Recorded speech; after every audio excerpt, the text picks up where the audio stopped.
What doctors really think of old people, this will shock you. Let me ask you something, and I want you to answer honestly, even if it hurts a little. When was the last time you stood in front of the mirror and thought to yourself, I feel like I'm slipping away. People see me, but they don't really see me anymore. Maybe you said it out loud in a whisper.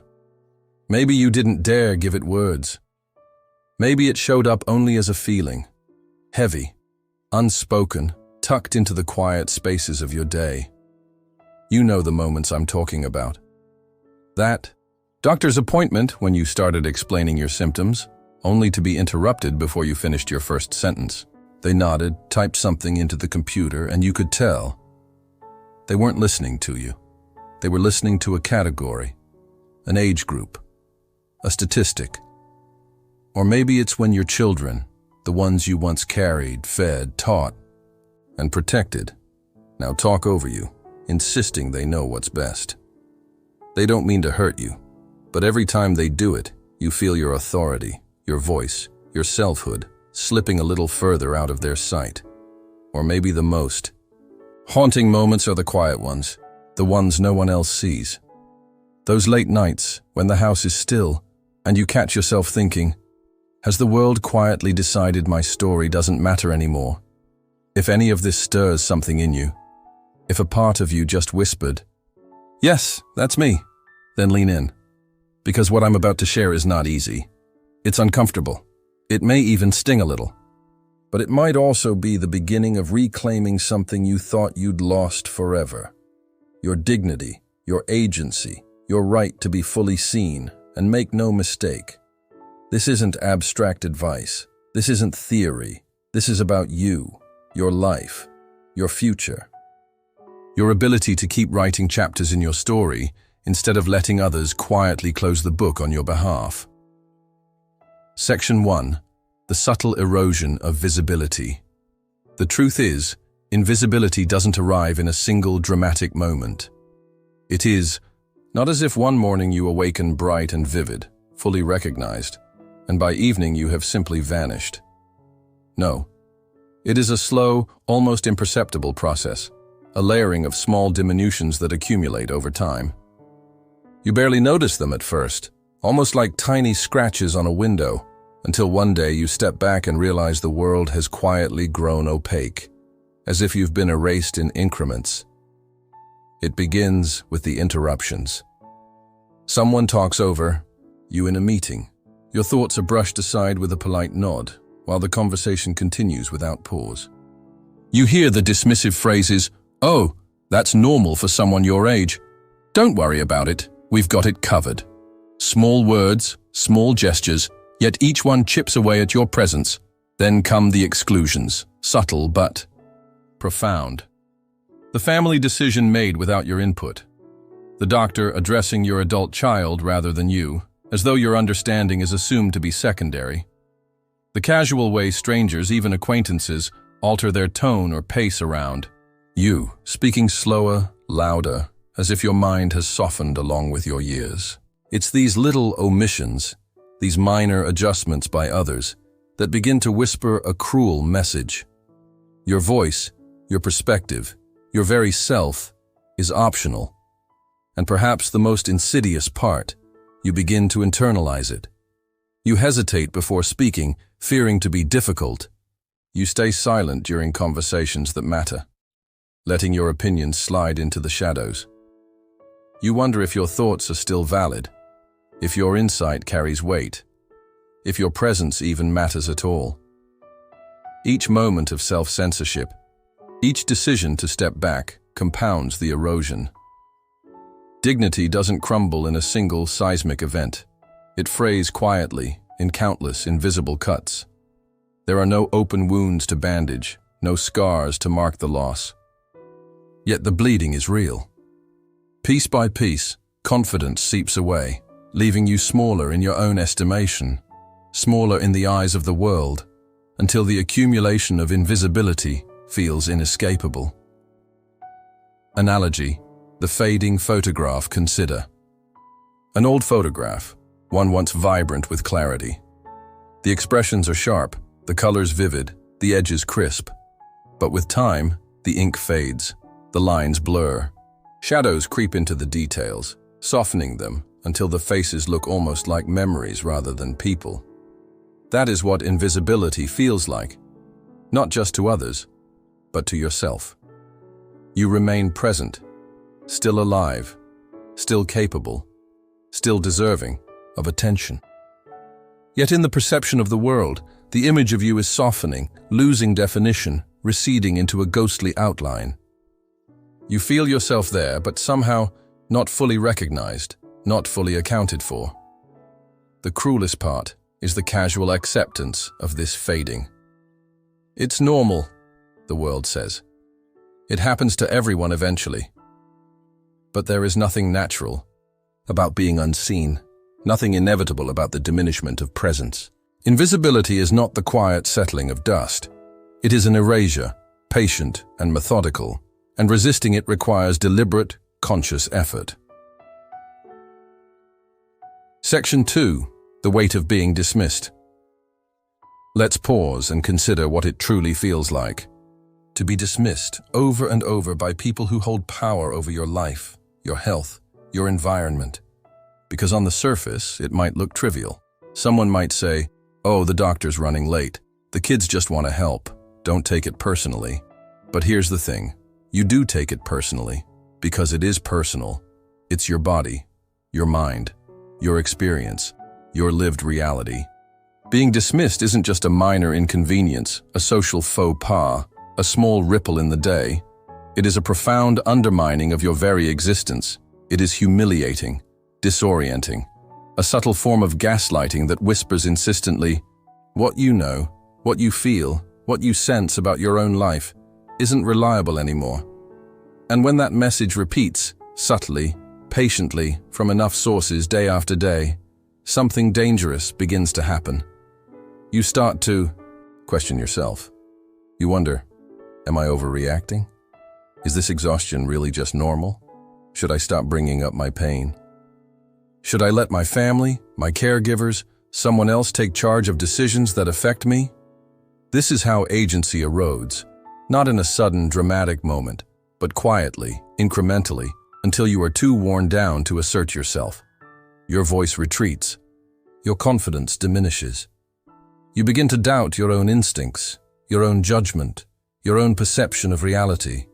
And in that space, invisibility and vulnerability converge. Story. Samuel's silence. I once knew a man named Samuel, 81, sharp-minded, deliberate, full of quiet strength. After his wife passed, he felt a weight settling into his chest, a fatigue that seeped into everything he did. Concerned, he spoke to his doctor, seeking guidance, clarity, reassurance. The quiet answer he received was, "Well, at your age, slowing down is normal." So he shrugged it off. He didn't want to be a burden. He told himself it was just part of aging. Months passed. The fatigue deepened. One day he collapsed. The diagnosis? Advanced heart disease. The signs had been there all along, unmistakable, but dismissed as normal. Because Samuel trusted the dismissal, precious time was lost. Time he could never reclaim. Do you see the danger? This isn't merely about pride or dignity. This is about survival.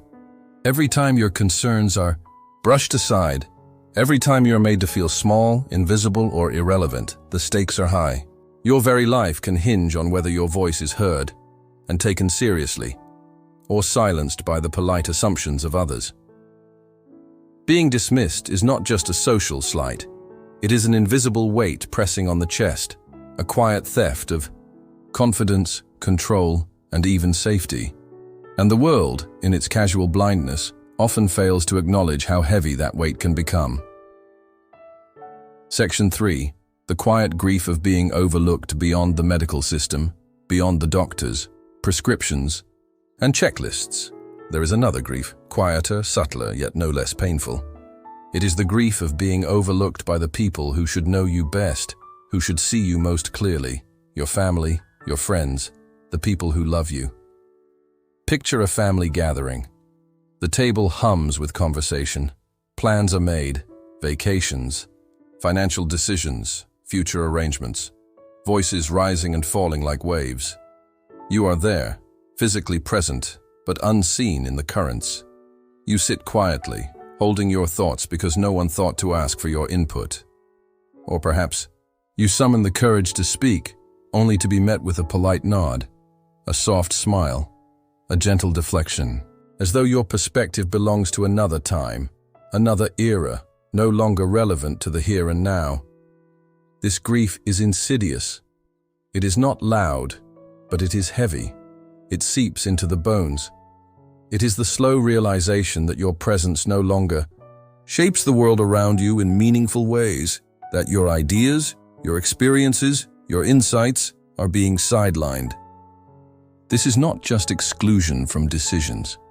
It is exclusion from significance, from purpose, from the sense that your life still casts ripples outward that matter. It is a grief that lingers long after the gathering ends, settling into the quiet spaces of your mind, whispering, "You are no longer essential to the story." So let me ask you, and I want you to be honest with yourself, have you ever felt like a supporting character in your own life?